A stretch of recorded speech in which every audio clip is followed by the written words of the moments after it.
भुट्टो साहब आए, उनसे बड़ी उम्मीदें।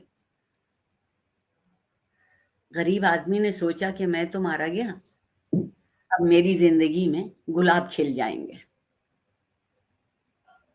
उन्होंने अपनी एक तकरीर में बड़ी सच्ची बात कही थी कि मेरी कॉन्स्टिट्यूएंसी ही अलग है, और उन्होंने साबित करके दिखा दिया। मैं उन्हें अपना महबूब कहती हूँ, बरमला कहती हूँ, क्योंकि उर्दू शायरी के महबूब ने भी कभी सच नहीं बोला, कभी सच का वादा नहीं किया, हमेशा अपने से कमतर चाहने वालों को, बेऔकात लोगों को बहुत फौकियत दी, जो जान देने वाले थे उनको नहीं समझा। तो उनसे अच्छा मैंने महबूब चलता फिरता देखा नहीं। आए थे वो, उनकी बेगम साहिबा ने कहा था, उन्होंने टीवी पे कहा था ना कि 5 साल, तो उनकी बेगम साहिबा ने कहा कि ये 5 क्यों दिखाए थे, दोनों दिखा देते, 10 साल तो होते। आप अयूब खान को इस बात का जरूर दे दीजिए, जरूर दे दीजिए, इस बात का तहसीन कर दीजिए थोड़ी सी, कि उसने इस मुल्क के लोगों के लिए कुछ ना कुछ करने की कोशिश की थी। मैं नहीं कह रही हूं कि मिसाली था, भुट्टो साहब से मैं कह रही हूं कि हमारी उम्मीदें थी, मगर क्या हुआ, वो उम्मीदें क्यों खत्म हुई? जमींदार होने के लिए उतनी जमीन नहीं चाहिए होती जितना बंजर जहन चाहिए होता है। उन जैसे जरखेज जहन वाले, नया ख्याल रखने वाले आदमी को समझ में ये आया कि ताकत में अगर रहना है तो फिर इन्हीं के पहलू में बैठना होगा। सो जब मैं अपने फायदे के लिए सबका नुकसान कर दूं तो वो फायदा नहीं हुआ, वो बहुत बड़ा नुकसान था। और उसके बाद आप देखिए, आई हमारे साथ बेनजीर भुट्टो और नवाज शरीफ का सिलसिला चलता रहा।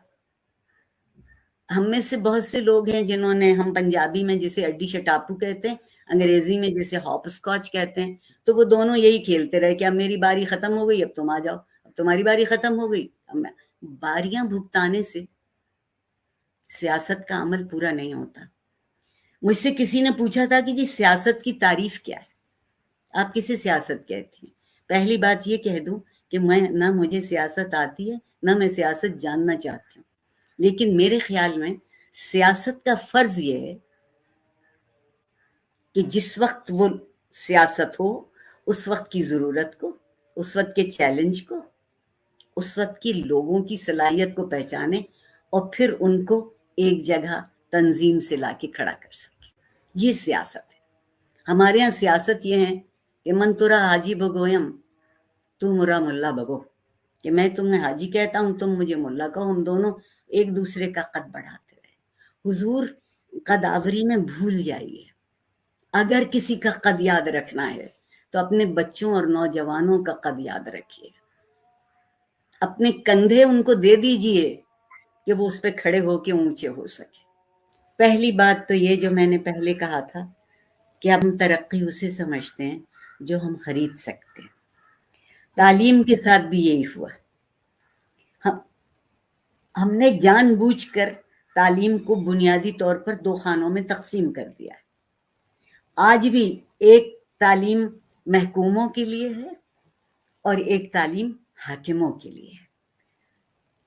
मैं एक गवर्नमेंट स्कूल, छोटे से शहर जेहलम की पैदावार, और बहुत मुझे फख्र है, नाज़ा हूं, वो स्कूल आज तक मेरे कहीं रास्ते में नहीं आया। मैंने जिंदगी में जो कुछ पाया वो उस स्कूल में बुनियाद रखी गई थी। वहां मेरी उस तरह से मेरे घर वालों ने तरबियत से हाथ उठा लिया कि 20,000 रुपया महीना फीस देते हैं, वो ये भी नहीं बता सकते। ये जवाब आपके सामने आता है। उर्दू की बात आपने बहुत अच्छी बात की। मेरे घर के छोटे बच्चे, बड़े बच्चे स्कूल में जाते, वो अपने फारिग वक्त में एक दूसरे से उर्दू में या पंजाबी में या सिंधी में बात नहीं कर सकते।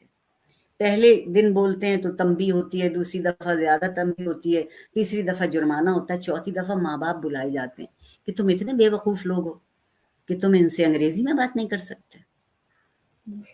اور جو آپ نے کہا کہ یہ نوجوان نسل کیا کر رہی ہے، کیا ہو رہا ہے، تو میں ایک بہت چھوٹی سی بات کہوں گی کہ آپ جب لفظ ادھار لیتے ہیں تو خالی لفظ ادھار نہیں آتے، خیال بھی ادھار میں آتا ہے۔ آپ اس کی زبان بولتے ہیں نا جو آپ کو چوری کھلاتا ہے۔ تو ہم تو میاں مٹھو ہیں، نہ اپنی تعریف کرتے تھکتے نہ خود کو دہراتے تھکتے۔ ہم نے، میری اس وقت کی نوجوان نسل جس کے لیے میرا دل دکھتا ہے، میں بہت بڑی وکیل ہوں نوجوانوں کی، آپ میرے سفید بال مت دیکھیے گا، میرا دل آج بھی 16 سال کا ہے، اتنی آرزو، اتنی امنگ اور اتنا ہی کچھ کرنے کی خواہش جو بھی میری اوقات ہے۔ اور میں ایک بات اور جانتی ہوں، بائبل کی، قرآن نے بھی یہی کہا ہے، میں وہ آیت بھی پڑھوں گی۔ بائبل میں ایک بہت اچھی بات کہی کہ do your best and leave the rest to God. قرآن کہتا ہے لیسا للانسان الا ما سعی، جتنی تم کوشش کرو گے اتنا ہی ہم تمہیں دیں گے۔ ہم نے سوچا ہے کہ ہم تو نیکی کے، متقی ہونے کے، پرہیزگار ہونے کا ہمارے نام ٹینڈر کھل گیا، اب ہمیں کچھ کرنے کی ضرورت نہیں رہی۔ آپ جس معاشرے میں ہیں زینب، میری بہن وہاں رہتی ہے اور میں کبھی کبھی وہاں جایا کرتی ہوں اور سوچتی ہوں کہ جب اس دفعہ کبھی وہاں گئی، کووڈ نے اجازت دی، تو آپ لوگوں سے رابطہ کروں گی۔ ضرورت اس بات کی ہے کہ سچ بولا جائے، اپنے آپ سے بھی اور دوسروں سے بھی، عزت کی جائے۔ عزت کرنے کے لیے زینب، مجھے یقین ہے آپ جس معاشرے میں رہتی ہیں وہاں فرد کی عزت ہے کیونکہ اس کا ایک حق ہے۔ ہمارے ہاں حق ہونے کے لیے بھی بہت طاقت چاہیے ہوتی۔ مجھ سے میرے ایک شاگرد نے میری باتیں سننے کے بعد مجھے جواب دیا تھا، doctor Arifa what are you talking about? If God has made them poor, what can I do? اس رویے کے ساتھ کیا ہوگا؟ پروردگار نے ہمیں شرکت کی زندگی سکھائی تھی، ان تمام فلسفوں، ان تمام مذاہب سے الگ لے آیا تھا جہاں قشقہ کھینچا دیر میں بیٹھا۔ نہیں، دنیا کے بازار میں اترو اور پھر زندگی جیو۔ میں فارسی کا ایک شعر پڑھتی ہوں، میں سمجھتی ہوں زینب آپ کے ساتھ زیادتی ہوگی، فارسی کا شعر آپ کے سامنے پڑھنا، مگر ترجمہ بھی کروں گی۔ بے دل، عبدالقادر بے دل کا شعر ہے، ہندوستان کا فارسی شاعر جس کے سامنے ایرانی شاعر سجدہ کرتے ہیں۔ در میں اونے خوار دریا تخت بندم کر دئی، بوزمی گوئی کہ دامن تر مکن ہوشیار باش، کہ تم نے مجھے، میری زندگی ایسے ہے جیسے دریا کے بھنور میں تختے پر باندھ کے لٹکا دیا ہے۔ باندھ کے لٹکانے کا مطلب ہے کہ میرے پاس کچھ کرنے کی گنجائش نہیں، اور پھر مجھ سے یہ کہتے ہو کہ تمہارا دامن نہ بھیگنے پائے، ہوشیار رہنا۔ اس احتیاط کو زندگی کہتے ہیں، اس احتیاط کو زندگی کہتے ہیں۔ لوگ زندگی ایسے گزارتے ہیں جیسے عذاب سے گزر رہے ہیں۔ آپ یقین مانیے، میں اب ویسے نہیں ناچتی پھرتی، مگر میرا دل آج بھی ناچتا ہے۔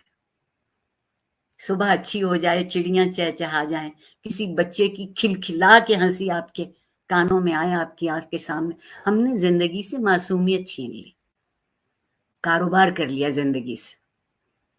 تم ہمیں کیا دو گے، ہم تمہیں کیا دیں؟ نہیں نہیں، میں نوجوانوں کے ساتھ ہوں، نوجوانوں کو میرے معاشرے نے مخمسے میں ڈال دیا ہے، گڑبڑا دیا ہے۔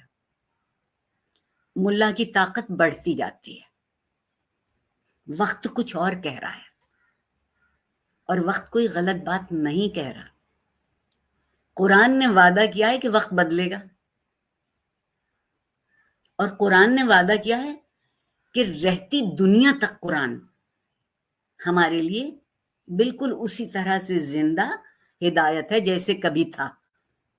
تو مطلب یہ کہ قرآن میں وہ تمام تصورات موجود ہیں جو زندگی میں ہمیں کبھی ہمارے سامنے آئیں گے۔ आप यकीन मानिए मेरी बेवकूफ़ी का, मैंने 5 साल लगाए ज़ैनब ये ढूंढने में कि मुझे कोई फ़लसफ़ा, कोई मज़हब, कोई रिवायत ऐसी मिले जो ये कहता हो कि झूठ बोलना बहुत अच्छी बात है। नहीं मिला, मैं इतराफ़ करती हूँ, नहीं मिला। तो समझ में आने की बात ये है कि जो ज़िंदगी की कदरें हैं, जो आफ़ाक़ी कदरें हैं, वो एक मेयार हैं। मेरा लिबास अगर यूनिफ़ॉर्म हो जाए तो वो मेरा मेयार नहीं है। मैं बहुत अच्छा लिबास पहन के भी बहुत बहुत ख़राब ज़िंदगी गुज़ार सकती हूँ। ज़िंदगी ताबीर है उस यकीन से जो आपके अंदर हो।